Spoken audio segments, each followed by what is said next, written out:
다 같이 기도함으로써 부활절 둘째 주일 예배 하나님께 드리겠습니다. 이 복음은 하나님께서 예언자들을 통하여 성경에 미리 약속하신 것으로 그의 아들을 두고 하신 말씀입니다. 이 아들은 육신으로는 다윗의 후손으로 태어나셨으며 성령으로는 죽은 사람들 가운데서 부활하심으로써 나타내신 권능으로 하나님의 아들로 확정되신 분이십니다. 그는 곧 우리 주 예수 그리스도이십니다. 하나님 아버지 감사합니다. 오늘도 예수님의 이름으로 저희가 우리 하나님께 나왔습니다. 육신으로는 예언된 대로 다윗의 혈통에서 태어나셨고 또 성령으로 부활하심을 통해서 하나님의 아들이심이 입증되신 그 예수님만이 우리의 소망이고 예수님만이 우리의 구원자 되심을 고백하며 주님 앞에 나왔습니다.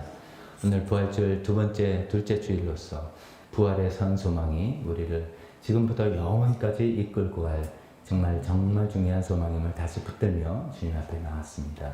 그 부활의 그 능력이 우리 삶에 또 덧입혀지게 도와주시기 원합니다. 오늘 저희가 순서 정성을 다하여 하나님께 예배 드리오니 제 예배를 받아주시옵소서.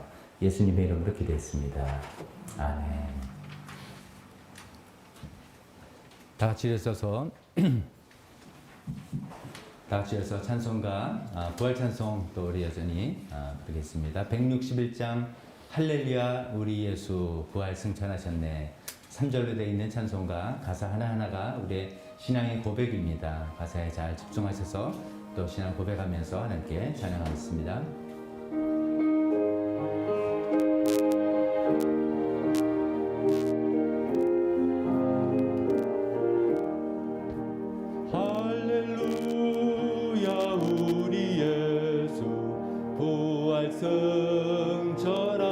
승천하셨네. 세상 사람 찬양하니 천사와 다 가노다.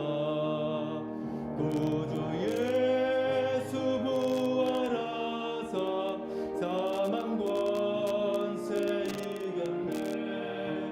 구주 예수 부활하사 사망 권세 이겼네. 할렐루야 우리 예수 왕의 왕이 되시고 우리들의 중보 되신 성령 증거하시네. 구주 예수 부활하사 처음 열매 되셨네. 구주 예수 부활하사 처음 열매 되셨네. 할렐루야 우리 예수 흠과 티가 없도다. 무덤 속에 있는 죄인 주가 일으키시네. 구주 예수 부활하사 영광 주러 오시네. 구주 예수 부활하사 영광 주러 오시네.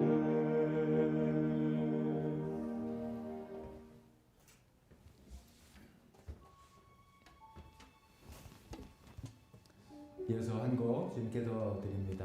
예수 열방의 소망 우리의 위로자 되시는 그 예수님께서 우리를 위해 죽으시고 다시 사신 생명의 주 그렇기 때문에 우리의 소망이 되심을 이 시간에 다 같이 고백하며 찬양하겠습니다.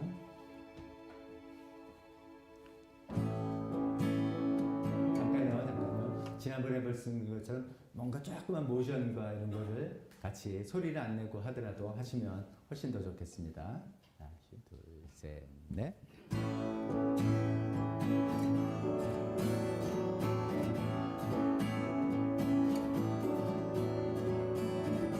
예수 열방의 소망 예수 우리의 위로자 주는 땅의 영원한 소망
예수 갈망의 소망 예수 우리의 위로자 주는 땅의 영원한 소망 예수 원소의 위로 예수 변함없는 진리 주는 땅에 빛이 되시네 우리 위해 죽으시고 다시 사신 생명의 주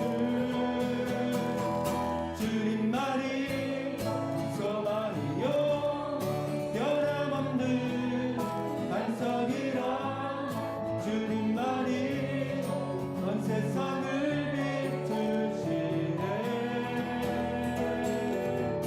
또 죽음에서 부활하신 우리 구주 영광의 왕 주를 믿는 모든 자의 소망 되신 주를 믿네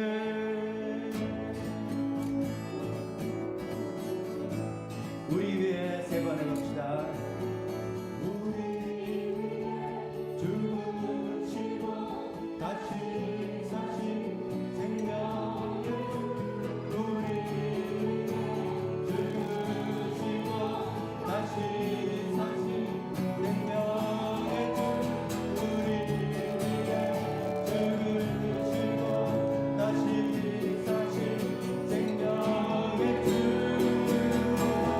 주님만이 소망이요 변함없는 반석이라 주님만이 온 세상을 비추시네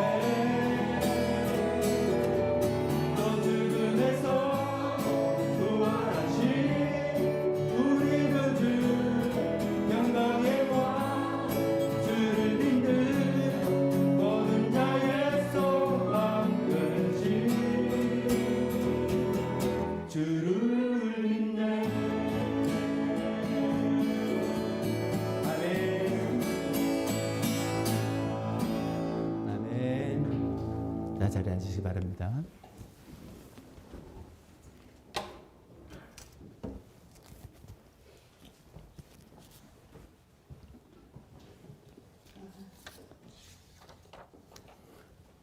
오늘은 부활절 둘째 주일입니다. 부활주일이 지났지만 여전히 부활이 우리 기독교 신앙의 가장 중요한 핵심이라서 교회 절기상 부활절 둘째 줄, 셋째 줄 이러면서 성령 강림줄까지 우리가 그렇게 표현을 하도록 하겠습니다.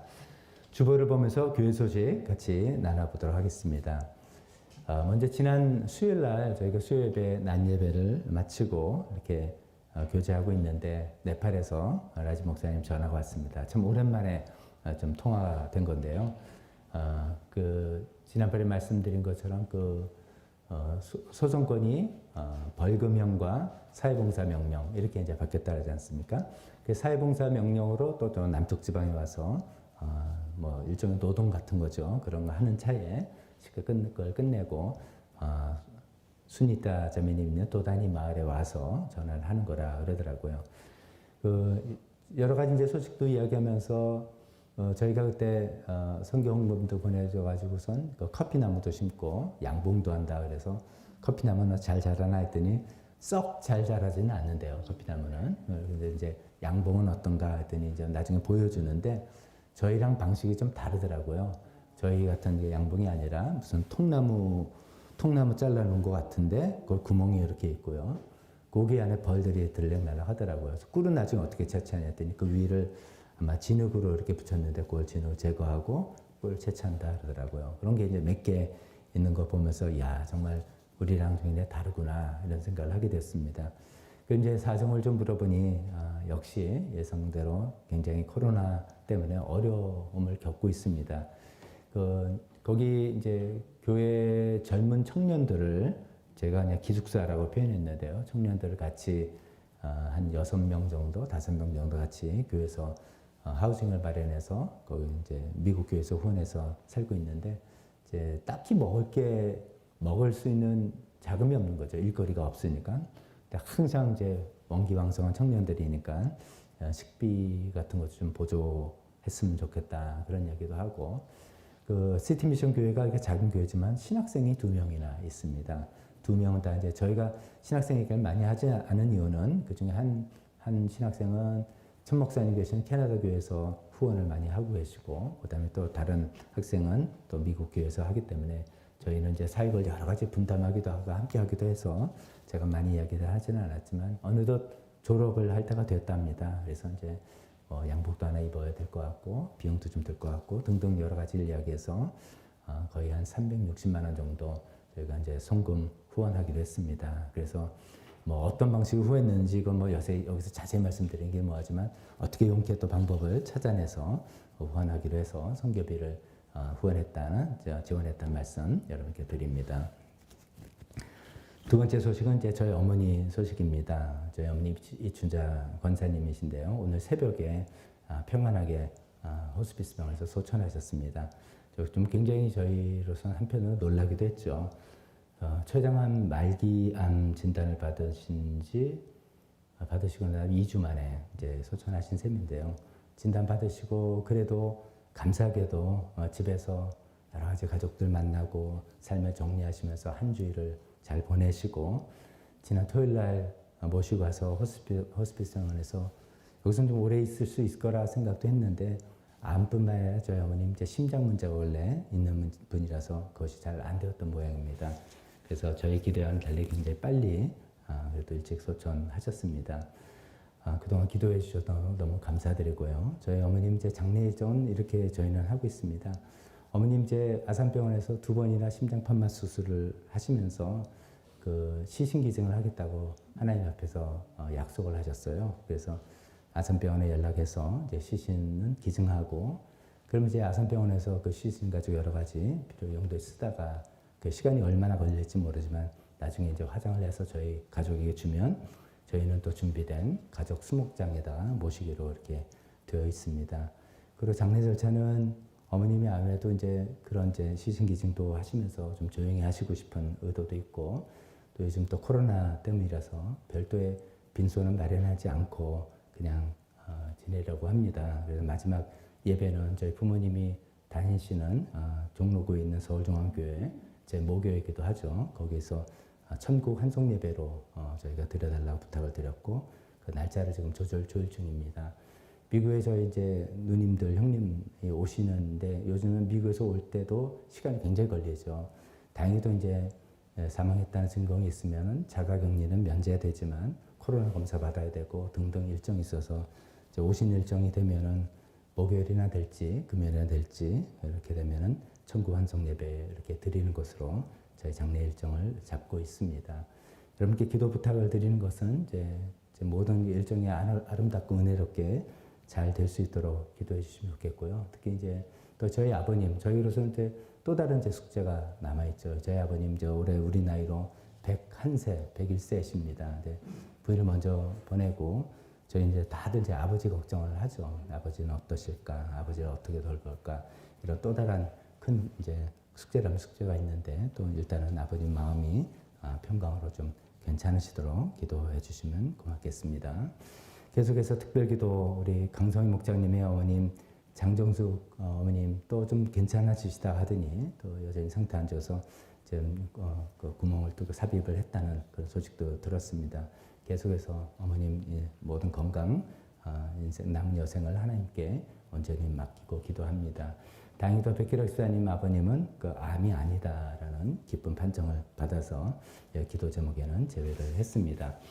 나머지 계속해서 우리가 기도하는 네팔 선교, 나라와 북한을 위해서 계속해서 관심 갖고 기도해 주셨으면 좋겠습니다.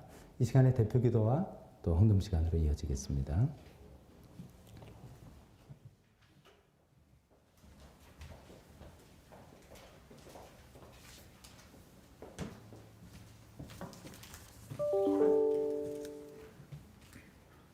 다 같이 기도드리시겠습니다.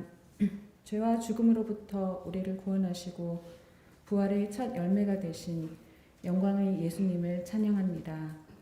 죽은 듯 보이던 가지에서 꽃들이 만개하고 얼었던 땅에서 새잎이 돋아나는 생명이 소생하는 자연을 통해 끊임없이 우리에게 부활을 가르쳐 주시는 아버지 하나님께 찬양과 경배를 올립니다. 비록 우리는 여전히 낮고 초라한 몸으로 이 땅에 속해 있지만 영광된 몸으로 부활하여 천국 백성이 되는 그날까지 이 땅에서 힘써야 할 일은 오직 예수님을 기쁘게 하고 서로 사랑하는 것임을 알고 행하기를 결단합니다. 우리에게 허락하신 하루하루를 부활의 소망을 안고 확신과 평강 가운데 살아가길 원하니 성령님 인도하여 주시옵소서. 박덕주 목사님의 어머니이신 이춘자 어머님께서 오랜 기간 동안 고통 겪지 않으시도록 편안히 주님의 품으로 불러주신 은혜에 감사드립니다. 비록 갑작스런 말기암 진단과 호스피스 병동 입원으로 너무 놀라고 황망하였지만 부활에 대한 믿음을 확인하고 사랑하는 가족들과 작별 인사하실 수 있는 은혜로운 시간을 허락하심에 감사드립니다. 이 땅에 사시는 동안 하나님의 딸로서 맡겨진 모든 일에 사랑과 성실을 다하셨던 이춘자 어머님을 주님 품에 안아주시고 천국에서 부활된 몸으로 즐거움과 영원한 복을 누리게 하여 주시옵소서. 어머님을 천국으로 보내신 박 목사님과 가족들을 위로하여 주시고 모든 장례 절차를 은혜롭게 잘 마칠 수 있도록 도와주시옵소서. 장기화된 코로나 바이러스로 인해 우리의 삶이 많은 재앙과 고통을 겪고 있습니다. 특히 직장과 사업에 어려움을 겪고 있는 성도들의 사정을 보살펴 주시고 어찌할 도리 없는 무력함을 긍휼히 하나님 앞에 겸손하게 내려놓고 구할 때 일으켜 주시고 채워 주심을 경험하게 하여 주시옵소서.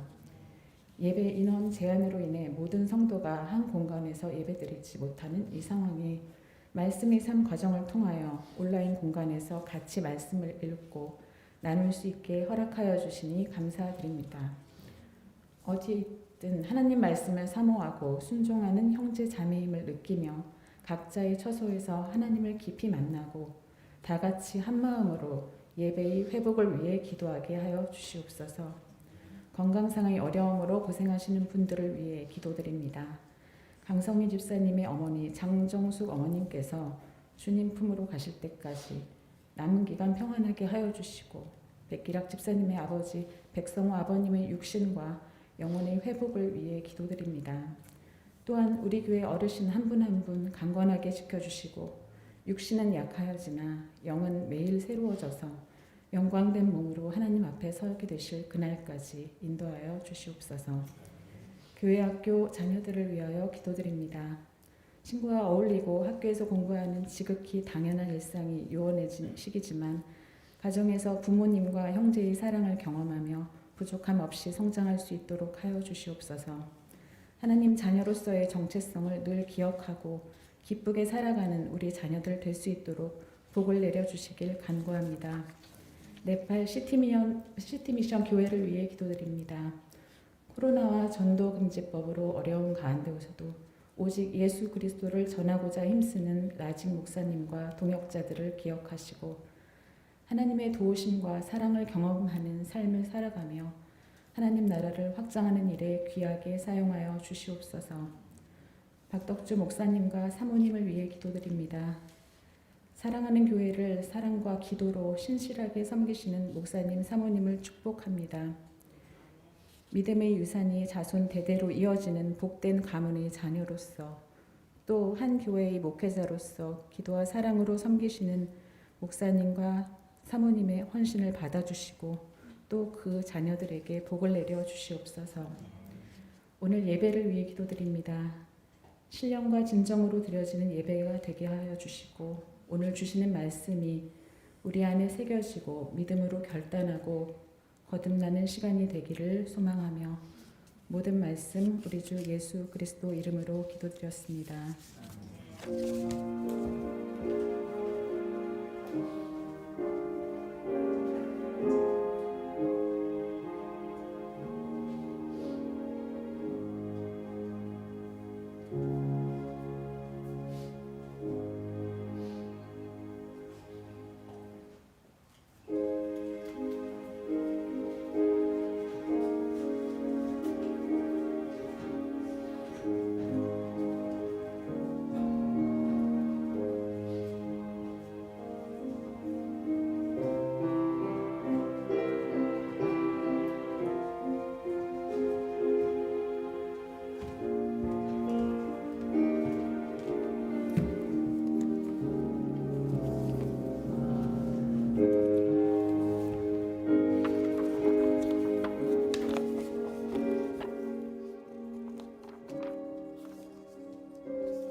봉헌기도 드리겠습니다.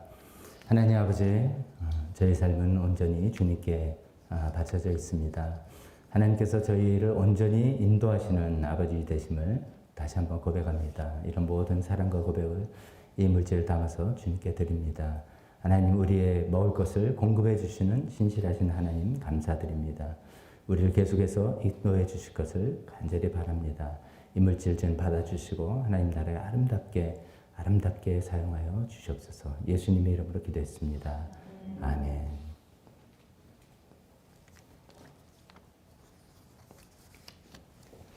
설교 시간입니다. 우리 다 같이 일어서서 하나님 말씀 같이 볼 때 제가 대표로 읽도록 하겠습니다.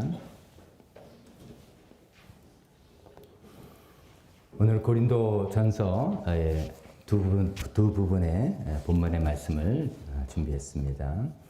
제가 읽을 때 같이 눈으로 따라 주시면 좋겠습니다. 나도 전에 받은 중요한 것을 여러분에게 전해드렸습니다. 그것은 곧 그리스도께서 성경대로 우리 죄를 위하여 죽으셨다는 것과 무덤에 붙이셨다는 것과 성경대로 사흘날에 살아나셨다는 것과 게바에게 나타나시고 다음 12 제자에게 나타나셨다고 하는 것입니다. 그 후에 그리스도께서는 한 번에 500명이 넘는 형제 자매들에게 나타나셨는데 그 가운데 더러는 세상을 떠났지만 대다수는 지금도 살아 있습니다. 다음에 야고보에게 나타나시고 그 다음에 모든 사도들에게 나타나셨습니다. 그런데 맨 나중에 다리 차지 못하여 난 자와 같은 나에게도 나타나셨습니다. 죽음의 독침은 죄요, 죄의 권세는 율법입니다. 그러나 우리 주 예수 그리스도를 통하여 우리에게 승리를 주시는 하나님께 우리는 감사를 드립니다. 그러므로 나의 사랑하는 형제자매 여러분, 굳게 서서 흔들리지 말고 주님의 일을 더욱 많이 하십시오. 여러분이 아는 대로 여러분의 수고가 주님 안에서 헛되지 않습니다. 아멘. 잠깐 기도하겠습니다. 하나님 아버지, 오늘도 계속해서 예수님께서 죽음의 권세를 이기시고 부활하신 이것을 감사하며 생각해보며 부활이 주는 그 의미를 또 다시 한번 우리 마음속에 새기고자 합니다. 그렇습니다. 하나님, 부활이 아니라면 우리 인생은 절망과 낭망으로 끝날 수밖에 없지만 부활 때문에 우리에게 산 소망이 있음을 주님 감사드립니다. 그 의미를 또 되새기는 귀한 시간 되시고 의미대로 살아갈 수 있는 저희 삶이 되게 복 주시옵소서. 예수님의 이름으로 기도했습니다. 아멘. 자리에 앉으시기 바랍니다.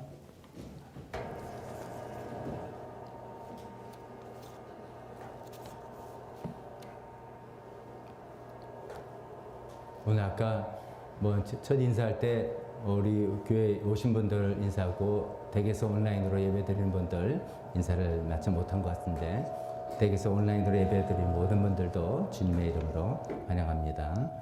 오늘 본문 말씀을 가지고 부활이 주는 의미라는 그런 제목으로 하나님 말씀 증거하려고 합니다. 자, 부활에 대해서 조금 더 생각해보고 이야기 나눠보고 싶은 이유는 부활이야말로 우리 기독교 신앙의 핵심이기 때문입니다. 부활이 없다면, 부활로 끝나는 것이 아니라면 좀 멋있는 이야기지만 참 공허한 그런 것이 기독교 신앙인데 그렇지 않기 때문이죠.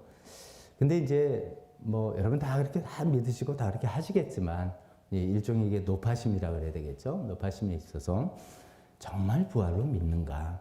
정말 부활을 믿고 있는가? 부활이 정말 사실이라고 그런 일이 정말 있었고 예수님한테 그런 일이 일어났고 우리에게도 그대로 그런 일이 일어날 거라고 내가 정말 믿는가?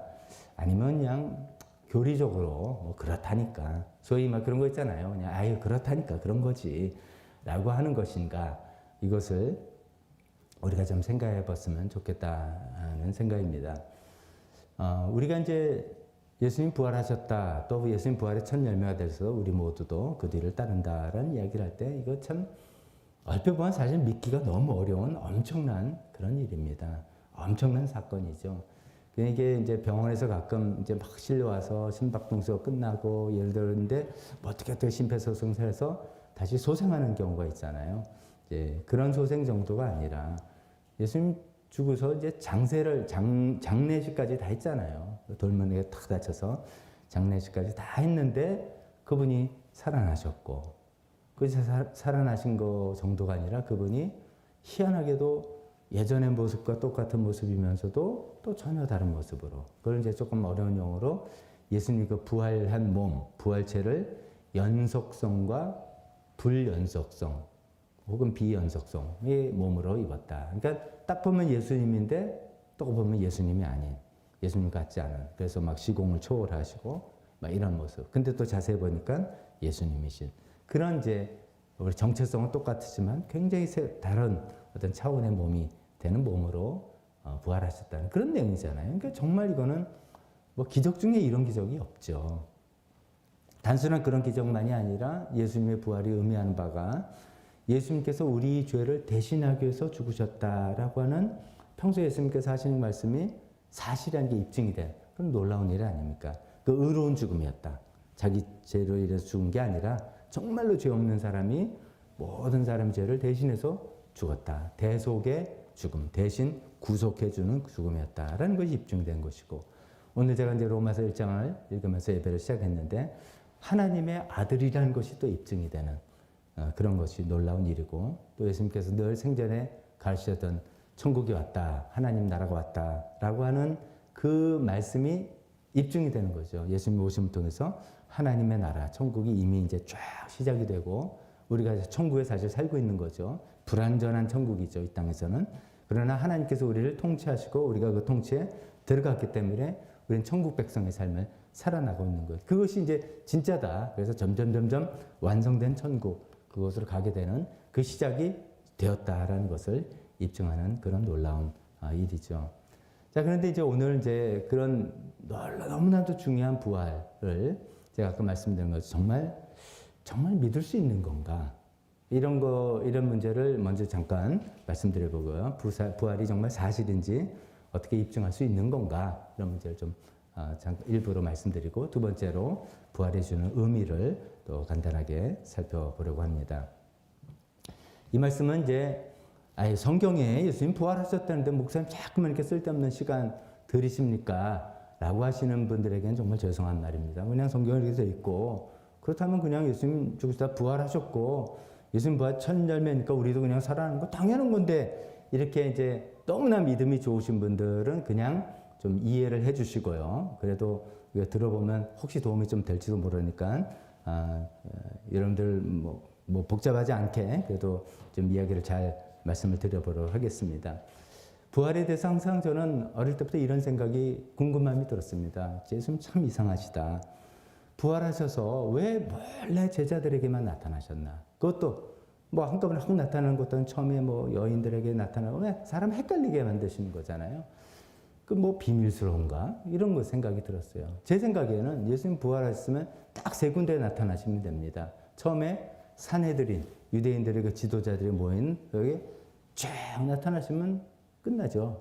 두 번째, 빌라도 법정 딱 나타나시면 끝나는 것이고, 세 번째, 예루살렘 성전에서 모든 백성들이 예배 드릴 때 쫙 나타나시면 그냥 소위 말로 시체말로 게임 끝, 이렇게 될 것 같은데 왜 이렇게 몰래 이렇게 비밀리에, 그러니까 우리가 헷갈리는 거잖아요. 이게 진짜 있는 건지 뭐 시신을 숨긴 건지 뭔지 막 말이 나오는 게 그런 거잖아요. 왜 그러셨을까 이렇게 생각을 해봤는데, 뭐 제 짧은 생각에는 설령 그렇게 세 군데 탁 나타나서 그 당대는 확실히 된다 하더라도 그 자리에 없었던 사람들 똑같은 질문을 하게 되는 거죠. 예루살렘 밖에 있었던 사람들. 그리고 한 시대만 지나도 그때 그 사람들이 집단적으로 뭐 잘못 봤겠지. 뭐 여러 가지 이유를 통해서 그거를 좀 믿기가 힘든, 그만큼 부활은 놀라운 일인 것이죠. 근데 그러면 이 부활을 우리가 사실인지 아닌지를 어떻게 알 수 있을까? 이런 이야기죠. 부활을 사실적으로 입증할 수 있는 방법이 있을까라는 생각할 때, 그것은 이제 제가 여기 손수건을 하나 들고 있는데, 여러분 제가 손수건 들고 있는 거는 뭐 이걸 입증할 필요가 없는 사실이잖아요. 다들 여러분 보시고 못 믿겠다면 앞에 나와서 제 손수건 뺏어가도 확인 가능한 사실인데, 이제 예수님 부활하셨다는 건 시기적으로도 2000년 전에 있는 어떤 역사적인 사건이잖아요. 그 역사적인 사실은 그런 방식으로 입증이 되지가 않죠. 예를 들어서 여러분들 그 이순신 장군이 우리나라 조선을 구했다 너무 알잖아요. 그 영화, 대박 터진 영화 뭐죠? 명량대전 있었다 다 아는데, 여러분들 어떻게 아세요? 그때 계셨어요? 그때 어디 어느 쪽에 계셨어요? 조선 쪽에, 일본 쪽. 뭐 이렇게 얘기하면 이건 다 우리가 들은 이야기고, 이거 들은 게 아니라 역사적 사료가 다 있고 그때 다 기록들이 있다. 그리고 근데 그럼 또 이제 그 기록이 진짜인지 아닌지 어떻게 아냐? 그러니까 한 기록만이 아니라 조선의 기록, 일본의 기록, 뭐 여러 가지 기록을 다 맞춰보고, 그다음에 또 그 역사적인 사건으로 인해서 생긴 어떤 결과가 있지 않느냐. 조선이 일본이 침략했지만 조선이 그래도 보존이 된 거는 뭐 어떤 그 명령대첩의 승리로 인해서 그 어떤 결과물 이런 것 등등을 통해서 유추해 보는 수밖에 사실 없는 거죠. 역사적인 사건은 이제 그런 것인데, 제가 이제 평소에 쭉 이렇게 알고 있다가 최근에 좀 이것도 말이 되네라고 하는 과학적 접근에 대해서 한번 설명을 해보겠습니다. 제가 이제 그 말씀에서 요즘은 뭐 사정이 좀 그래서 제가 강의 동영상을 못 만들고 못 보내드리고 있습니다만, 초창기에 이제 말씀드릴 때 특히 이제 창세기 하면서 그 창조와 과학 이런 분야에서 여러 가지 이제 창조에 관한 견해들 소개해드릴 때 그 우종학 교수님이란 분의 어떤 그런 이야기도 많이 했죠. 근데 그분이 쓴 글인데 저한테는 조금 좀 이렇게 납득이 좀 되는 이야기였어요. 조금 어려운 얘기인데 이런 겁니다. 한번 잘 들어보세요. 죽음이라는 것은 달리 말하면 생명체가 생명을 잃고 무생물이 되는 것이죠. 그렇죠? 죽으면 사람이 죽으면 우리의 생명체인데 죽으면 그냥 무생물이 되는 거죠. 다 우리가 이제 원소, 이제 화학 물질이 되는 거고, 달리 말해서 물질이 되는 거죠. 그러니까 생명체가 물질이 되는, 생명체가 무생물이 되는 게 죽음이란 과정이죠. 근데 우리가 부활 이야기한다는 것은 그걸 거꾸로예요. 거꾸로의 과정이죠. 무생물인데 죽어 있는 시신이 살아났다, 생명이었었다. 이제 거꾸로인 과정인 건데, 이것을 이제 이해할 수 있을까? 이걸 받아들일 수 있을까? 이제 이런 질문을 그런 식으로 말해 본다면 이렇게 이야기해 보는 거죠. 지금 예수님을 믿든 안 믿든 모든 과학자들이 이제 지구가 대체 뭐 수십억 년 전에 생기고 그 안에 물질이 이제 시작됐다가 그러다가 어떻게 하다가 생명체가 출현했어요. 생명이 출현했어요. 이 지구상에. 이 지구상에 생명이 출현한 것을 물론 이제 여러 가지 이렇게 생각을 해보는데 그 아무도 어떤 과정으로 출현했다는 것을 목격한 사람이 없습니다. 직접 그 수십억 년 전에 봐서 과학적으로는 과학적인 방법이 뭡니까? 관찰, 측정, 실험. 그래서 이론을 만든 일반화. 이게 이제 과학적인 방법인데 과학적인 방법으로는 이 지구상에 어떻게 해서 생명체가 무생물만 있었는데 생명체가 생겼는지를 입증해낼 수가 없습니다. 그런데 이제 입증은 못해도 여러 가지 이제 증거들, 뭐 화석적인 증거인지 뭐 제가 구체적인 몰라도 상황들, 보다 중요한 결과물 이런 걸 통해서 그러니까 처음부터 생명체가 시작된 건 아닌데 그런 건 없는데 그래서 지구가 어떻게 해서 우주가 생각되고 이렇게 지구가 생성됐는데 다 물질만 있었는데 어느 시점에 생명체가 출현했다. 이런 것을 생각해보면서 이제 여기서 생각하는 거죠. 어떻게는 몰라요. 그건 이제 과학자들이 알아내려고 애를 쓰고 예전에는 조금 어려운 얘기일지만 자연 발생설이라는 게 있었습니다. 아리스토텔레스 같은 분들이 과학 지식이 인류가 생기기 전에는 가만히 보니까 뭐 이렇게 동물 죽은 데서 조금 있으니까 구더기가 생기니까 구더기는 죽은 시체에서 발생한다. 이렇게 생각했죠. 그 다음에 축축한 지푸라기에서 쥐가 쑥 나오니까 쥐는 축축한 지푸라기에서 생긴다. 이렇게 생각했습니다. 무생물에서 생물이 발생한다. 자연적으로 발생하는 거다. 이렇게 생각했었는데 나중에 이제 그게 다 아니다라는 걸 알게 됐죠. 그렇게 돼서 자연 발생적으로 생기는 건 아니고 우리는 알죠. 어떻게 해서 무생물이 생명이 됐는가? 우리는 어떻게 합니까? 하나님의 창조 역사다. 우리는 그렇게 아는데 과학자들은 이제 안 믿는 과학자는 그렇게까지는 인정을 안 해서 뭐 그건 잘 모르겠고 그렇지만 분명한 거는 무생물에서 어떤 방법을 통해서 생명이 됐다. 이거를 목격하지는 않았지만 구체적으로 어떻게다 이렇게 말할 수는 없지만 그 사실을 부인할 수는 없는 거죠. 그 생명이 일어나서 오늘날 이렇게 우리가 살아 있으니까요. 이게 이제 믿든 믿지 않는 모든 과학자들이 똑같이 할 수 있는 이야기라면 부활은 거꾸로입니다. 부활은 거꾸로. 예수님의 부활을 직접 목격한 사람은 없지만 그러나 죽으셨던 무생물이라고 할 수 있는 그 상태에서 생명체가 되는 것. 우린 또 알죠. 어떻게? 하나님의 능력으로 생명체가 되는 것이 일어날 수 있다라고 생각하는 것이죠. 그 예수님의 부활하신 후에 여러 가지 이제 증언들이나 기록들이나 부활로 인한 결과물들 이런 것들이 있기 때문에 지구 최초의 생명체 발생을 거꾸로 이렇게 생각해서 부활을 설명하는 그런 이야기를 듣고 저는 조금 이해가 됐는데 제가 제대로 설명했는지 모르겠습니다. 제가 아마 제대로 설명을 못했으면 제가 충분히 이해를 못해서 설득력 있게 못했는지 아시고 하여간 이제 그런 논리로 최초의 생명 탄생과 정반대 입장에서 볼 때 이 문제는 우리는 자꾸만 과학적으로 뭘 입증을 하려고 그러고 그러면 실험, 관찰, 측정, 일반화 이렇게 해서 목격을 하고 이래야지 된다라고 생각하는데 그럴 수 없는 영역들이라는 거죠. 그래서 이런 것들을 어떻게 보면 이제 과학자들 중에서도 이런 우주과학이라든지 생명기원을 연구하는 분들은 사실 이러이러한 증거를 통해서 이렇게 됐다라고 받아들이는 수밖에 없는 거죠. 자기가 그때 없었으니까 받아들이는 수밖에 없다. 이걸 달리 말해서 믿음이라고 하는 겁니다. 그렇게 여러 가지 상황을 보여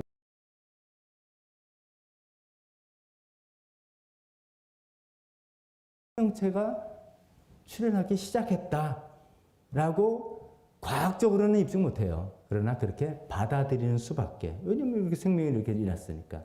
그것을 다른 표현은 그렇게 믿는다라고 하는 것이죠.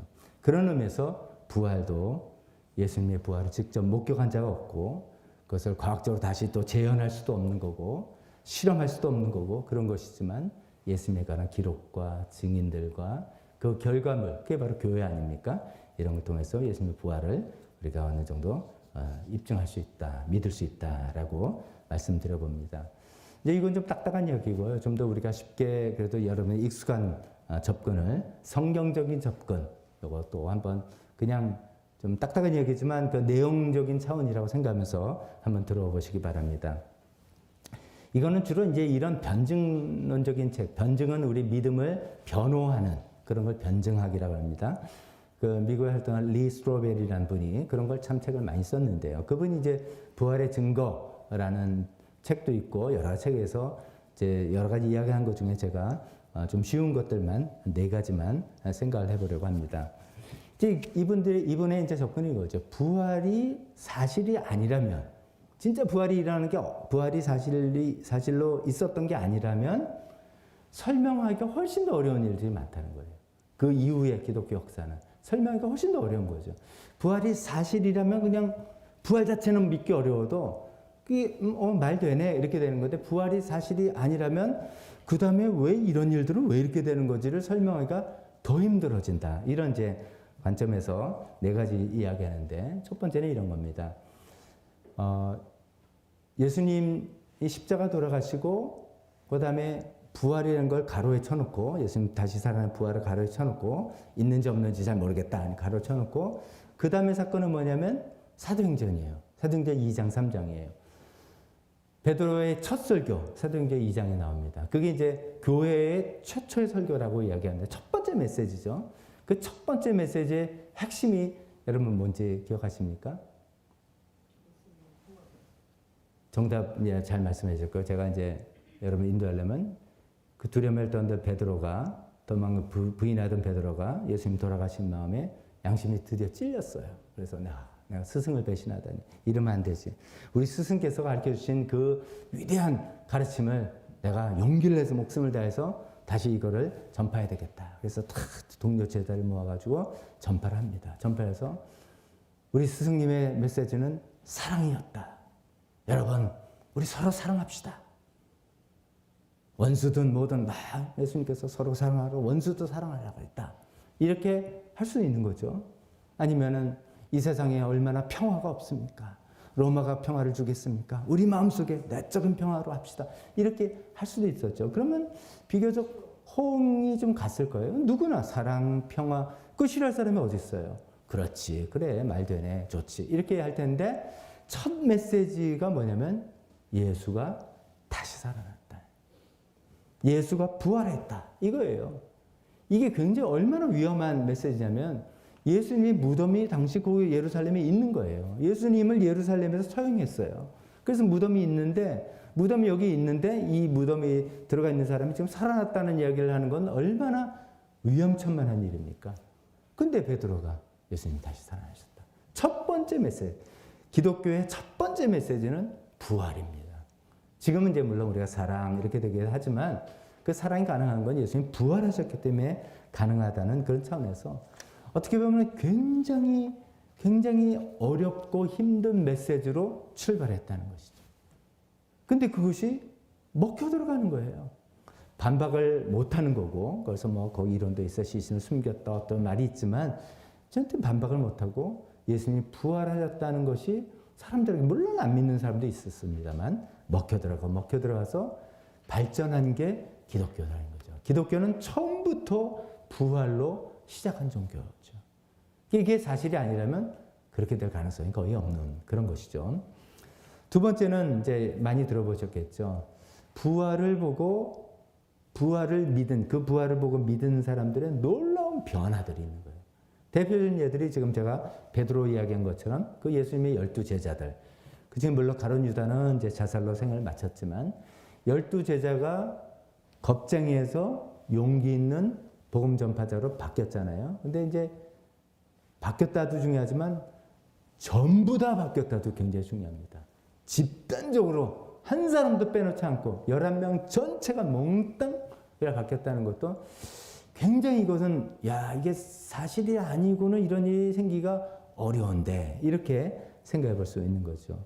게다가 오늘 제 본문 말씀을 읽었지만 사도 바울이 쓴 글이잖아요. 거기에 이제 예수님께서 부활하셔서 누구에게 나타나고 쭉 이야기하는데 야고보에게 나타났다라고 하잖아요. 이 야고보는 예수님 12제자 중에 한 사람이 아닙니다. 이 야고보는 예수님의 육신의 동생 야고보죠. 성경에 야고보서를 쓴 분이라고 알려진. 이 야고보는 우리 형님이 좀 이렇게 과대망상증이다 생각했습니다. 자기가 자칭 메시아라고 생각한 우리 형님일 뿐인데 이렇게 생각해서 막 만류도 하고 소위 안 믿었던 분이죠. 그런데 이제 고린도전서 15장을 보니까 부활하신 예수님이 야고보에게 나타나셔서 자기 몸을 보이신 거죠. 다른 성경에 우리가 없어서 잘 모르지만 그 이후에 야고보는 놀랍게 변했습니다. 예수님을 믿지 않던 그 사람에서 야고보가 나중에 어떤 사람이 됐습니까? 최초의 교회가 어느 교회입니까? 예루살렘 교회. 예루살렘 교회 총 리더가 누굽니까? 베드로가 아니라 야고보. 야고보가 총 리더예요. 담임 목사님 기억이죠. 그런 놀라운 변화가 됐죠. 또 한 사람을 예를 들면 너무나 잘 아는 유명한 바울. 바울은요, 이런 것이죠. 바울은 당대 그 유대인 사회에서 주류 집단이었던 바리새파 사람입니다. 주류, 기득권층. 거기에서도 엘리트였어요. 자기 앞날이 다 보장된 사람이에요. 그런데 그 사람이 갑자기 주류파에서 핍박하고 있는 완전히 소수 집단의 사람 편에 든 거예요. 그게 뭐 좀 정신이 나은 거죠. 우리가 생각하기에는. 이렇게 나갈 뿐만 아니라 한때는 그 사람들을 막 핍박하고 감옥에 가다 들이던 사람이에요. 근데 그 사람이 획하다게 해가지고선 오히려 그 사람 편이 되고 그 사람 편이 된 것뿐만 아니라 그걸 위해서 목숨을 다해서 이제 온 세계를 돌아다니면서 선교를 하는 그런 사람이 되었다는 것이죠. 바울에게 인터뷰를 해서 당신은 왜 그렇게 됐어? 라고 물어보니까 사도행전에 3번이나 자기가 간증을 하죠. 나는 핍박하러 갔다가 부활하신 주님을 만났다. 그게 나의 결정적인 변화다. 이렇게 이야기를 하죠. 그래서 이제 부활을 보고 믿은 사람들의 놀라운 이런 변화들, 이런 것이 부활을 또 간접적으로, 직접적인 입증은 없습니다. 간접적으로 입증하는 것이죠. 세 번째는 우리 잘 아시는 빈 무덤. 예수님의 무덤은 비어있다. 이런 것이죠. 여러분, 이게 이제 많이 들어봐서 또 그렇게 생각하실지 모르지만 이런 관점을 생각해 봅시다. 모든 종교는 그 창시자의 무덤을 굉장히 신성화합니다. 그렇죠? 이슬람교의 창시자 마호메트의 무덤이 어디 있습니까? 딱 이야기하면 메카 이야기하는데 메카에는 그 무덤은 아니고요. 그건 뭐 하늘에서 떨어진 희한한 돌이라고 하는 것이고 제2의 성지라고 하는 메디나의 마호메트의 무덤이 있습니다. 그 무덤에서 제2의 성지니까 많은 사람들이 순례하고 합니다. 불교의 청취자인 석가모니 무덤 어디 있습니까? 방방곡곡에서 있어요. 무슨 뜻이냐면 우리가 절에 가면 이제 불탑이 있잖아요. 우리나라는 이제 석재가 많으니까 주로 석탑인데 불탑이 기원이 석가모니의 시신을 이제 불교 용어로 하면 석가가 열반하고 죽었다는 뜻이죠. 그를 다비 그들의 고유한 방식을 부려 태우는 다비를 했더니 사리가 나온 그 사리를 사방 곳곳에 조금씩 요만한 거 하나 유골 요만한 거 하나서 모시는 곳이 바로 불탑인 것이죠. 그러니까 사실 석가모니 부처 무덤은 어디 있냐? 모든 사찰에 다 있는 거죠. 물론 이제 진신사리가 아니라 나중에는 이제 경전 넣고 뭐 이렇게 다르게 했습니다만 제 말 뜻은 불교에서도 그렇게 석가모니의 무덤을 굉장히 중요하게 생각한다는 거죠. 공자의 무덤 어디 있습니까? 중국 산동성이 있어요. 지금 중국이 이렇게 되면서 그걸 또 다시 뭐 굉장히 성역화하고 난리 나죠. 하지만 예수님의 무덤은 관심도 없어요. 예수님 무덤이 어디였는지를 알게 된 건 수세기 후예요. 처음부터가 아닙니다. 그래서 사실 지금도 예루살렘에 가면 조금 헷갈립니다. 여긴가 저긴가. 저희 성지순례 팀들이 간 사람들 여기라고 생각했지만 거기가 아니라 저기다라고 하는 그런 의견도 있습니다. 그러니까 달리 말하면 기독교 종교는 예수님의 무덤에 큰 관심이 없다는 거예요. 왜냐하면 부활하셨는데 이게 초창기부터 그렇게 됐다는 것이 예수님의 부활을 또 간접적으로 입증하는 내용입니다. 한 가지만 더 이제 리 스트로베리 이야기하는 거 이야기 보면 그 부활에 관한 기록들이 예수님에 대한 기록들이 아무래도 사복음서에 제일 많이 나오잖아요. 마태, 마가, 누가, 요한 기록서인데 보는데 그러면 이제 부활이 제일 중요하다라고 이야기하니까 그러면 각 복음서마다 부활에 관한 어떤 이야기들이 나올 텐데 그렇잖아요. 근데 그거를 사실 눈여겨 이렇게 보면 뭐가 좀 안 맞아요. 뭐가 좀 이상해요. 예를 들어서 마태복음에 보면은 그 무덤가에 갔던 사람이 이제 성경 퀴즈를 제가 내보면 예수님이 그 무덤가에 처음으로 간 안식일로 첫날 무덤가에 간 사람은 누굽니까? 하면 맞힐 분이 하나도 없어요. 왜냐하면 복음서마다 다 달리 이야기해요. 마태복음은 막달라 마리아와 다른 마리아가 같다. 두 명이 같다고 표현해요. 근데 마가복음에는 막달라 마리아, 야고보의 어머니 마리아, 살로메 세 명이 같다 그래요. 누가복음은 막달라 마리아, 야고보의 어머니 마리아, 그리고 살로메 대신 요한나라는 사람이 같다 그래요. 또 요한복음에 보면 그냥 막달라 마리아 혼자 이렇게 돼요. 그러니까 누가 거기 있었던 거야? 이게 뭐 아리송해요. 거기서 만난 사람도 다 달라요. 마태복음은 한 명의 천사를 만났다. 마가복음은 젊은 남자를 만났다. 그리고 누가복음은 눈부신 옷을 입은 화려한 옷을 입은 두 사람의 남자가 거기 있었다.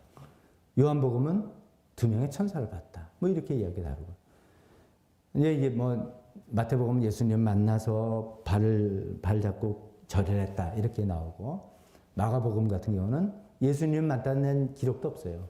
천사 이야기를 듣고 기겁을 해서 무덤은 열려있고 천사가 예수님 살아나셨다니까 기뻐해야 될 것 같은데 무서워서 아무 말도 못했다. 그게 끝이에요. 마가복음 뒤에 있는 거는 후대의 삽입이라고 되어 있고 그게 끝이에요. 누가복음 같은 경우는 여인들이 그 천사죠. 이야기를 듣고 놀래가지고 얼른 뛰어가서 사도들에게 이야기해요. 그래서 그때 사도들이 와서 이렇게 보고 아무도 예수님 부활한 몸을 누가복음에 의하면 본 사람이 없어요. 예수님 부활한 사람을 본 사람은 누가복음에 의하면 엠마오 가는 두 제자들이에요. 무덤가에서는 봤다는 기록이 없어요. 요한복음에 막달라 마리아 혼자 갔다가 또 사도들에게 가서 이야기했더니 베드로 요한이 뛰어와서 베드로는 쑥 안에 들어가 보고 요한은 이렇게 살펴보고 그들은 돌아가고 혼자 울고 있는데 그때 예수님 만나셔서 만질라고 하더니 날 만지지 마라. 또 이렇게 각각 이렇게 좀 다르다는 것이죠. 그래서 사실 이제 이런 것들 때문에 성경은 진짜 엉터리야. 이게 다 달라. 이게 어떻게 이게 부활이 가장 핵심 사전 내용이라면서 그것조차 이게 틀리고 이건 믿을 만한 기록이 못 된다라고 이야기를 하는데 다른 눈을 보면 다른 눈으로 보면 사실 이렇기 때문에 이게 더 진실성이 입증이 되는 문서다는 것입니다. 그래서 이제 어떤 얘기를 하냐면 사람들이 어떤 이제 충격적인 사건을 경험했을 때, 그러니까 저는 이상하게 우리나라 최근 충격적인 사건보다도 일본의 동인도 지진 10년 전에 그런 사건라든지 예를 들어서 미국의 9.11 테러 사건 뭐 이런 것들이 더 떠오르네요. 뭐 하여간 그런 일이 났을 때 이제 한 100명을 만나서 인터뷰를 해보면 지진이 난 거 틀림없어요. 지진 나서 난리가 나고 쓰나미 덮쳐서 멍청 죽고 했는데 디테일이 다 달라. 누구는 쓰나미가 먼저 왔다. 누구는 뻥 소리가 먼저 났다. 누구는 뭐 왜 그러냐면 사람들이 충격적인 사건을 경험하면 이 기억이 굉장히 이게 뭐랄까요. 좀 논리적으로나 어떻게 좀 일관적으로 종합적으로 기억이 되는 게 아니라 엄청난 쇼크이기 때문에 자기한테 딱 와닿은 내용만 기억이 나는 것이죠. 그래서 다른 거예요. 근데 다 다르냐? 아니죠. 중요한 내용은 있어요. 지진 났고 건물 부서졌고 이게 맞는데 뭐 비행기가 두 대가 쌍둥이빌동 한 건지 누가 이 사람들이 이제 쇼크를 먹어가지고 조금 다르게 이야기할 수 있다는 그런 얘기입니다. 너무나 자연스러운 현상이죠. 그래서 이 사복음서 부활의 이야기가 이렇게 딱 맞아떨어지지 않지만 큰 줄거리, 예수님 분명히 무덤에 묻히셨는데 예수님 무덤이 열려있고 예수님 살아나셨다. 이거는 다 똑같단 말이죠.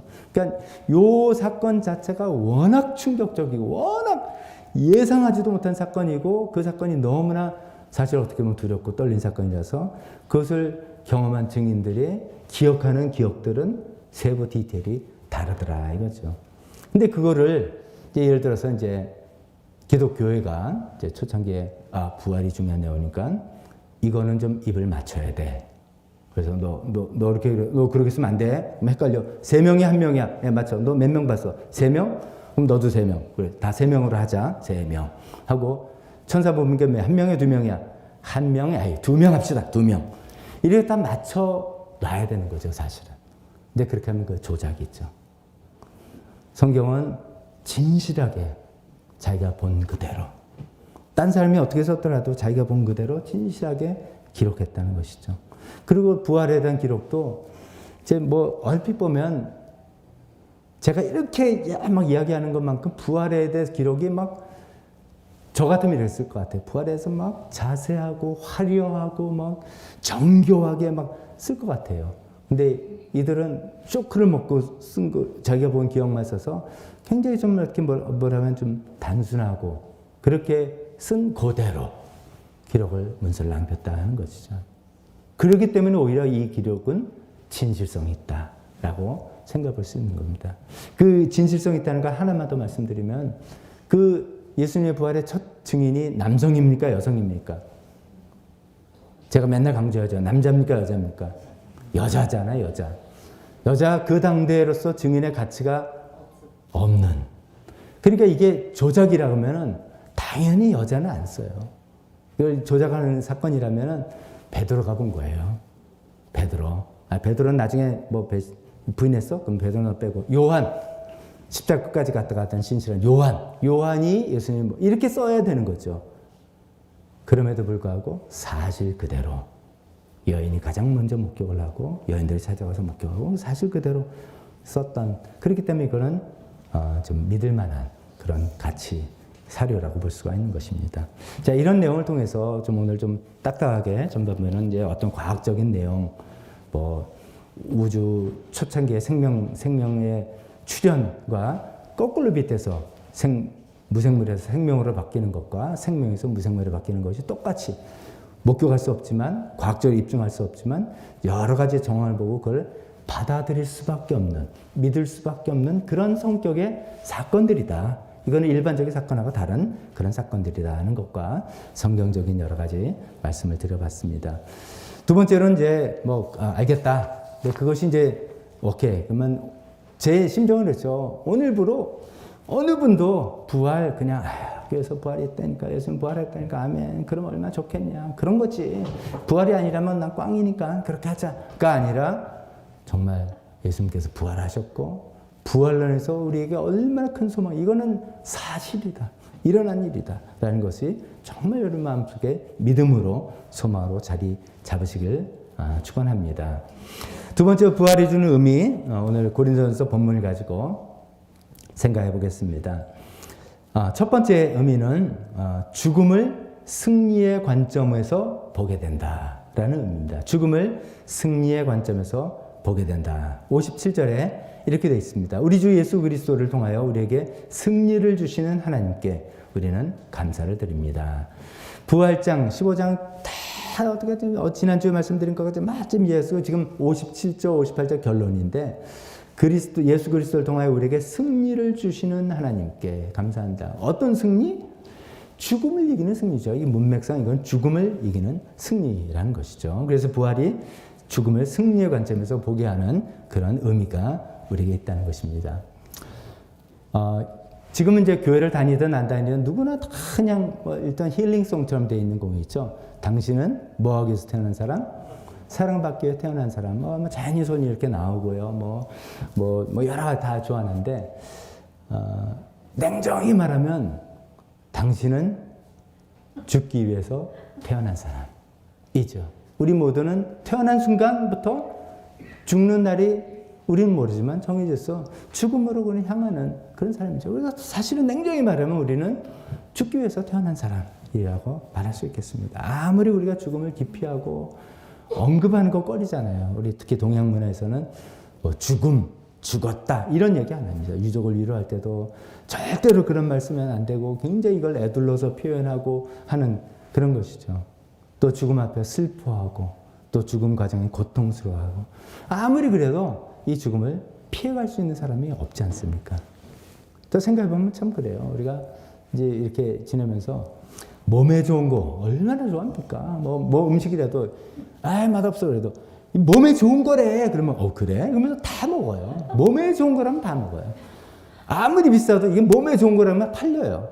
다 이런 건데 이 조금 늦출 수는 있는 거죠. 우리가 몸에 좋아서 건강관리 잘하고 조금 늦출 수 있지만 죽음을 피할 수 있는 사람이 없습니다. 그러나 오늘 말씀에서 우리가 다시 확인하실 때 죽음에서 우리를 지켜줄 수 있는 유일한 분, 예수님을 죽음에서 일으키신 하나님, 우리에게 승리를 주시는 그 하나님밖에 없다는 거죠. 15장 22절에도 이렇게 이야기된 거 지난주에 살펴봤죠. 아담 안에서 모든 사람이 죽는 것과 같이 그리스도 안에서 모든 사람이 살아나게 될 것이다 라고 이야기합니다. 그런 의미에서 우리 진짜로 이렇게 생각하고 믿는 겁니다. 예수님 진짜 부활하셨고 예수님께서 부활을 통해서 부활 첫 열매에 대해서 우리도 모두 그 세계로 간다는 것을 약속하셨고 말씀하셔서 그걸 정말 믿기 때문에 우린 더 이상 우리 인생을 사람이란 아마 태어나서 살다가 죽음으로 마치는 거야. 절대로 그렇게 생각하지 맙시다. 물론 우리가 세상적으로 그렇게 표현도 합니다. 인생은 한번 나서 한번 죽으면 끝이야. 아닙니다. 그 말 자체는 우리가 예수님의 부활을 별로 믿지 않는다는 뜻이에요. 예수님의 부활을 믿는다면 그게 아닙니다. 우리가 죽음이란 관문을 통과해서 제가 지난번에 말씀드린 것처럼 공항에서 세관 통과하는 것을 통과해서 영원한 세계에 들어가게 된다는 것을 우리 예수님의 부활을 보면서 첫 열매로 보신 그 모습을 보면서 우리가 확신하고 살아가는 것이 예수님의 부활을 믿는 우리들의 삶이라는 것입니다. 그렇기 때문에 이것도 제가 또 여러 차례 말씀드렸는데 이런 걸 정말 믿는다면 이런 것이죠. 제가 예전엔 좀 다르게 표현했는지 모르지만 결과론적인 관점을 가지고 살아보자 이것이죠.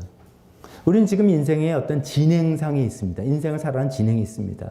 어떤 분은 지금 사업을 막 시작해서 막 이거를 하고 계신 분 있고, 누구는 지금 아이들을 키워서 학교를 보내고 뭐 하고 있고, 누구는 직장에서 뭘 하고 있고, 우리는 다 이렇게 하루하루 진행되는 삶이 있어서 이것이 어떻게 될까, 되면 재밌기도 하고 안 되면 좌절스럽고 이런 진행이 있지만, 우리가 예수님의 부활을 정말 믿는다면, 예수님이 정말 부활의 첫 열매고, 우리도 그 예수님과 함께 부활할 거라 믿는다면, 우리 이미 끝에 가 있는 거죠. 이미 끝에 가 있는 거예요. 이미 끝에 부활의 세계에서 이 세상을 다시 지금 보는 겁니다. 제가 그런 얘기 했잖아요. 2002년도 월드컵 대한민국 이거 할 때 그 이탈리전 기억나십니까? 뭐 다른 경기도 다 그랬지만 그때 우리 결과 다 알죠. 안정환 선수가 마지막 연장 골든골로 해서 대한민국 이겼잖아요. 우리가 지금 그냥 다 알고 가끔 텔레비에서 재방을 해주는 거를 보면 저는 또 여전히 봅니다. 지금도 봐요. 또 이러다 나오면 지금도 봐요. 앉아서. 근데 지금은 굉장히 다른 입장이에요. 결과를 다 하니까 드리블을 그때 이렇게 했구나. 저놈이 저렇게 치사하게 반칙을 했네. 안정원 선수 똥볼 차도 라이브로 볼 때는 밥만 먹고 볼 맞차는데 저렇게밖에 못하냐 뭐 이렇게 하다가도 저거 다 준비하는 거야. 저러다 늘 거야. 이 진짜 경기를 훨씬 더 인조해하게 된다. 그런 말씀 드렸지 않습니까? 좋아하는 영화 있으면 몇 번 보겠죠? 볼 때마다 대사 하나를 더 음미하고 배경도 음미하고 배경 음악도 더 생각하고 처음 볼 때는 스토리가 어떻게 되는 거야? 주인공이 뭐 죽는 거야? 이렇게만 보다가 또 과정이 어떻게 될 것만 보다가 우리 결과를 알기 때문에 모든 삶을 풍성하게 인조할 수 있다는 거죠. 풍성하게 인조할 그 대상 안에는 기쁨도 있지만 슬픔과 좌절도 있고 죽음도 있고 고통도 있지만 그 끝이 아닙니까? 예수님 부활하셨고 우리도 부활할 거니까 그 결과를 이미 아니까 그 결과 끝에 서서 우리 인생을 거꾸로 보는 것 같이 비록 힘들죠. 비록 힘들고 고통스럽고 어렵습니다. 그게 없다는 말이 아니지 않습니까?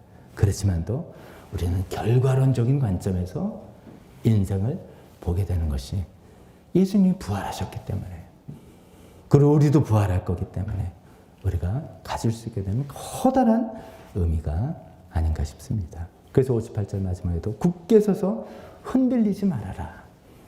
이 세상을 우리가 살아갈 때 우리를 흔드는 그런 요소가 얼마나 많습니까? 매일매일 뉴스 기사를 접하기가 무섭게 또 새로운 일이 터지고 해서 우리를 흔들게 하는 그런 일들이 많지만 과정만 보면 너무너무 우리를 흔들게 하는 일이지만 우리는 결과를 알기 때문에 이미 결과를 알기 때문에 흔들리지 않냐고. 우리가 거기서 좀 내공이 더 생기고 신앙이 생긴다면 우리를 흔들게 하는 어떤 일이 생길 때 오히려 더 마치 서핑하는 사람처럼 파도가 칠 때 오히려 서핑을 즐긴다면서요. 그런 것처럼 순간순간 이 고난과 어려운 순간에 하나님의 섭리와 손길을 찾아내고 이해하고 감사드리고 할 수 있는 그런 차원까지도 혹시 가지 않을까 생각해 봅니다. 그래서 예수님께서 우리에게 주신 부활의 의미는 죽음을 그런 승리의 관점으로 보게 한다. 그런 승리의 관점으로 늘 보시는 저 여러분들 되었으면 좋겠습니다. 두 번째 부활이 주는 한 가지 의미만 더 말씀드리면 주의 일에 힘쓰게 된다. 주의 일에 힘쓰게 된다. 58절 진짜 부활장의 결론이죠. 그러므로 나의 사랑하는 형제자매 여러분 굳게 서서 흔들리지 말고 주님의 일을 더욱 많이 하십시오. 여러분이 아는 대로 여러분의 수고가 주님 안에서 헛되지 않습니다. 주님의 일을 더욱 많이 하십시오. 절대로 그것은 헛되지 않습니다. 우리가 인생이 만약에 죽음으로 끝이다. 그러면은 허무하다는 것을 우리가 피할 수가 없죠. 죽으면 다 끝인데요. 다 두고 가는 것이고. 두고 가나요? 남들이 다 가져가죠.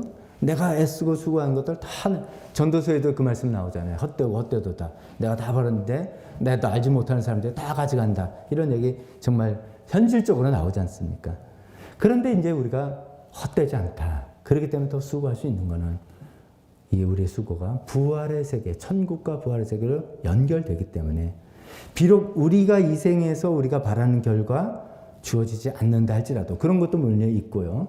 않는다 할지라도 천국과 부활의 세계에서 반드시 하나님께서 상급으로 보상해 주신다는 것을 우리가 또 믿고 알기에 오히려 주님의 일에 더 힘쓰게 될 수 있게 되는 것이죠. 여기서 주님의 일이라는 것을 좀 정의를 또 한번 해봅니다. 주님의 일이라는 쉽게 말해서 예수님이 기뻐하시는 일 이렇게 생각해 봅시다. 예수님이 기뻐하시는 일인데 1차적으로는 우리 평범한 일상생활입니다. 평범한 일상생활. 반드시 여기서 시작해야 됩니다. 주님의 일에 휩쓸어요. 그래서 내가 이럴 게 아니라 선교 나가야지. 아닙니다. 이상한 분이 선교 나가면 선교지 망칩니다. 주님의 힘써야지. 내가 신학교 와서 목회해야 되겠다. 저도 덜 닦인 인격으로 시작된 거였지만 괜히 여러 사람 또 힘들게 합니다. 그러니까 우리가 어디서부터 시작하냐면 나의 현실, 나의 일상생활에서 시작하는 것이죠. 나의 일상생활에서 주님의 일, 주의 일에 힘쓴다는 것은 전 부부관계. 제가 지난번에 성금요 예배 때도 말씀드렸죠. 전 부자관계. 그런 거죠. 왜? 하나님의 형상으로 지음받은 인간답게 살아가는 관계. 그러니까 그런 것이기 때문이죠. 그래서 정말 인간미 넘치는 사랑. 그런 겁니다. 우리가 정말 애써야 될 주의 일이라는 것은 그냥 좋은 사람 되는 것입니다. 좋은 사람 되는 것. 마음이 정말 아름다운 사람이 되는 것. 같이 있으면 푸근하고 따뜻한 사람이 되는 것. 생명상 공부할 때 그게 바로 거룩이라고, 그게 예수님 닮은 거라고 우리 공부했습니다. 막 긴장감을 조성하고 이런 게 아니라 나랑 같이 있으면 너무 따뜻하고 푸근하고 그런 사람이 되는 것이 주의 일입니다. 또 분명한 사람, 약속을 했으면 반드시 지키고 책임이 있으면 그것을 다 완수하는 믿을 만한 사람, 신실한 사람, 성실한 사람, 이런 것들입니다. 이건 다 세상에서도 요구하는 거고 세상이 다 바라고 원하는 것들 아닙니까? 그런 삶의 자세로서 하나님 저에게 주어진 것이 어떤 일이든, 직장일이든 사업이든 가정을 돌보는 일이든 자녀를 가르치는 일이든 어떤 일이든 교회 사역이든 어떤 일이든 이런 삶의 자세로 내가 주님 위해서 합니다. 할 때 모든 일이 다 주님의 일이 되고 모든 일을 다 예수님께서 기쁘게 받아주시는 것이죠. 그런 것이 기초로 쌓인 다음에, 그러나 우리 일상생활과는 또 좀 구별되는 특별한 일들이 있죠. 영혼을 섬기고 교회 사역을 하고 구원을 하고 하는 그런 것들이죠. 그런 일들은 특별히 예수님께서 기뻐하셔서 상급을 주신다고 약속하시지 않습니까? 다니엘서 12장 3절, 지혜 있는 사람은 하늘의 밝은 빛처럼 빛날 것이요 많은 사람을 옳은 길로 인도한 사람은 별처럼 영원히 빛날 것이다. 굉장히 이제 은유적으로 써서 정확히 구체적으로 뭔지 우리가 또 생각해 봐야 되겠지만, 많은 사람을 옳은 길로 인도한 사람들, 영혼을 섬기고 주님께로 인도하고 남들을 위해서 희생을 하고 하는 그런 사람들은 별처럼 영원히 빛날 것이다. 하나님께서 잊지 않고 우리의 그 수고와 이 노력을 하나님 갚아주신다. 그래서 그 일이 결코 헛되지 않기 때문에 더욱더 주의 일에 힘쓰라 라고 이야기하고 있습니다. 말씀을 맺겠습니다. 오늘 두 파트로 말씀드렸습니다. 첫 번째, 부활을 정말 입증할 수 있는 것인가? 과학적인 접근도 나름대로 말씀드려봤고 성경에 나오는 어떤 기록들에 가지고 이야기도 해봤습니다. 부활은 어떤 면에서 분명히 입증할 수 있는 그런 성격의 일이 아닙니다. 역사적인 사건이기 때문이죠. 그러나 그런 과학적인 입증 불분명한다 할지라도 정황이라든지 증거라든지 결과물이라든지 얼마든지 우리가 마치 생명체에 출현한 것처럼 똑같이 결과를 우리가 누리면서 살아가고 있습니다. 예수님은 부활하셨습니다. 예수님 반드시 우리를 다시 부활시키시고 다시 살리실 그날이 올 겁니다. 그 부활이 우리 마음속에 정말 가장 중요한 믿음으로 자리 잡으시는 여러분들이 되셨으면 좋겠습니다. 그 예수님의 부활을 믿을 때 우리는 죽음을 승리의 관점으로 바꿔볼 수가 있게 됩니다. 결과론적인 관점에서 바라보고 살아갈 수 있게 됩니다. 흔들리지 않고 살아갈 수 있게 됩니다. 그 부활을 믿기 때문에 더욱더 우리는 주의 일에 힘쓸 수가 있습니다. 우리가 정말 멋진 사람, 아름다운 사람이 되어가면서 또 하나님의 일을 섬겨서 영혼들을 주님께로 인도하는 저 여러분들 다 되시기를 주님의 이름으로 축원합니다. 기도하겠습니다. 오늘 말씀을 들으면서 피아노 반주를 통해서 반주와 함께 또 하나님께서 여러분들에게 주시는 말씀들 내용이 있다면 함께 또 기도하시고 결단하시고 도움을 요청하는 그런 헌신의 시간 잠깐 갖도록 하겠습니다. 기도하겠습니다. 하나님 아버지, 그렇습니다. 부활이 있기에 소망했습니다. 죽음도 슬퍼하지 않고 부활을 믿습니다. 주님, 우리의 믿음이 아니라 우리가 그냥 믿고 싶으면 믿자고 하는 것이 아니라 주님의 말씀으로 부활하신 반대적인 증거들과 결과를 우리가 보면서 확신할 수 있습니다. 오 주여, 부활의 참 소망으로 살아가는 성도님들 다 될 수 있게 도와주시옵소서. 그래서 정말 흔들리지 않고 죽음조차도 우리를 흔들지 못하면서 되게 도와주시고 더욱더 주의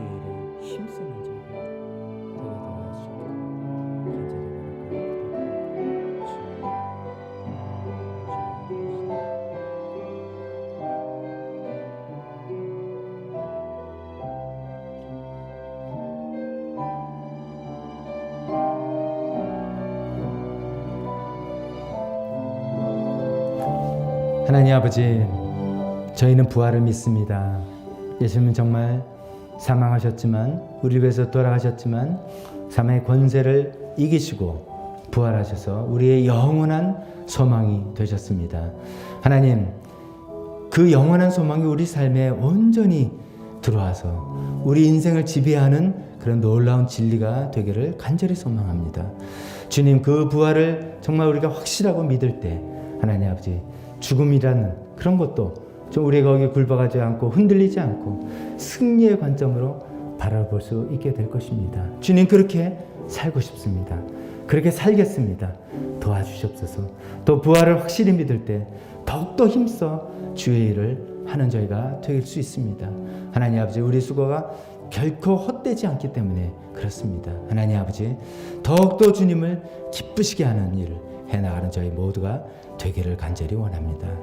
지금은 우리 주 예수 그리스도의 은혜와 하나님 아버지의 사랑하심과 성령님의 교통하심이 예수 그리스도의 부활을 믿고 그 부활의 의미대로 살고자 결단하는 여기 있는 모든 분들 머리 위에 지금부터 영원토록 함께 있을지어다. 아멘.